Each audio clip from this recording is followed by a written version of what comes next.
Hello guys, कैसे हैं आप लोग? లాస్ట్ వీడియోలో మనం లీనియర్ రిగ్రెషన్ గురించి మాట్లాడుకున్నాం. ఒకవేళ వీడియో చూడకపోతే కింద డిస్క్రిప్షన్లో పెడతా, వెళ్ళి చూసి వచ్చేయండి. లీనియర్ రిగ్రెషన్ అంటే మన దగ్గర డేటాని యూజ్ చేసి ఒక లైన్ డ్రా చేస్తాం అండ్ ఆ లైన్తో కంటిన్యూస్ నెంబర్స్ అనేవి ప్రిడిక్ట్ చేస్తాం, లైక్ మార్క్స్, టెంపరేచర్ ఎక్సెట్రా. కానీ నాకు మళ్ళీ ఒక డౌట్ వచ్చింది. నాకు జస్ట్ ఎస్ ఆర్ నో కావాలంటే, లైక్ నాకు ఒక కంటిన్యూస్ నెంబర్ వద్దు, నేను జస్ట్ పాస్ అవుతానా ఫెయిల్ అవుతానా అని ఉంటే బాగుండు కదా.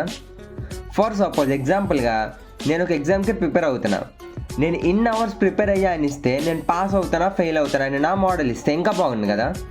It's not a number, it's just yes or no, and that's where classification comes in. Continuous value కావాలంటే రిగ్రెషన్, ఎస్ ఆర్ నో అంటే కేటగిరీ కావాలంటే క్లాసిఫికేషన్. ఈరోజు మనం క్లాసిఫికేషన్లో ఫస్ట్ అల్గోరిథం లాజిస్టిక్ రిగ్రెషన్ గురించి తెలుసుకుందాం. బ్రో అదేంటి క్లాసిఫికేషన్ అన్నావు కానీ నేమ్లో రిగ్రెషన్ ఉంది? Good question. యాక్చువల్లీ లాజిస్టిక్ రిగ్రెషన్ని ఒరిజినల్గా రిగ్రెషన్ టెక్నిక్స్తో డిజైన్ చేశారు, but we use it for classification like pass or fail, spam or not spam, yes or no డెసిషన్స్కి. సో నేమ్లో రిగ్రెషన్ ఉన్నప్పటికీ it works like a classifier. మనం linear రిగ్రెషన్కి వాడిన డేటాని వాడుకుందాం, కానీ ఒక చిన్న చేంజ్ చేద్దాం. మన మోడల్ని క్లాసిఫికేషన్ డేటాతో ట్రైన్ చేయాలి, like yes or no. But మన డేటా సెట్లో వై అనేది కంటిన్యూస్ నెంబర్స్ ఉన్నాయి. సో మనం అబోవ్ 75 అయితే పాస్, లేకపోతే ఫెయిల్ అని పెడదాం. ఇంకొక కొత్త కాలం యాడ్ చేద్దాం, like this. Mark greater than or equal to 75 అయితే 1 అంటే పాస్, మార్క్ లెస్ దెన్ 75 అయితే 0 అంటే ఫెయిల్.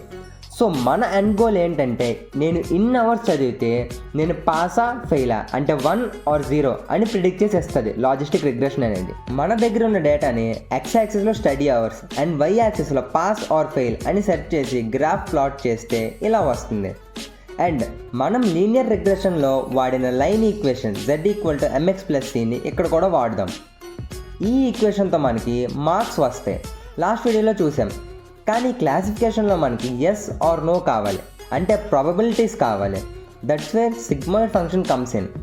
మనకు వచ్చిన మార్క్స్ని ప్రాబబిలిటీస్లోకి కన్వర్ట్ చేయడానికి సిగ్మాయిడ్ ఫంక్షన్ వాడతాం, విచ్ ఈస్ f(z)=1/1+e⁻z). ఇక్కడ z అంటే మనకు వచ్చిన continuous mark, which is converted into probability with the help of sigmoid function. So మనం టెస్ట్ చేసినప్పుడు ప్రాబబిలిటీ అనేది గ్రేటర్ దెన్ 0.5 వస్తే పాస్ ఆర్ 1 అని, లేదా ప్రాబిలిటీ అనేది లెస్ దెన్ 0.5 వస్తే ఫెయిల్ ఆర్ 0 అని ప్రిడిక్ట్ చేసి ఇస్తుంది. అండ్ గ్రాఫ్లో రిప్రజెంట్ చేస్తే ఇలా వస్తుంది, ఒక S shaped smooth curve from 0 to 1. ఈ కర్వ్ని మనం సిగ్మాయిడ్ కర్వ్ అని అంటాం. బట్ వెయిట్, మన మోడల్ కరెక్ట్గా ప్రిడిక్ట్ చేస్తుందని ఏంటి నమ్మకం? లాస్ట్ వీడియోలో OLS మెథడ్ వాడాం to minimize the loss function. ఇక్కడ కూడా ఒక లాస్ ఫంక్షన్ని వాడతాం, విచ్ లుక్స్ లైక్ దిస్. ఈ ఫంక్షన్ని మనం log loss or binary cross entropy loss అని అంటాం, which tells us how wrong our predictions are. ఈ లాస్ ఫంక్షన్ని మనం మినిమైజ్ చేస్తాం సో దట్ మనకు ఒక బెస్ట్ క్లాసిఫైయర్ దొరుకుతుంది. Lower loss equal to better model training. ఇలా మనం లాజిస్టిక్ రిగ్రెషన్ వాడి క్లాసిఫికేషన్ ప్రాబ్లమ్స్ని సాల్వ్ చేస్తాం, like disease prediction, email spam or not spam detection, yes or no predictions. అదేనండి ఈరోజుకి.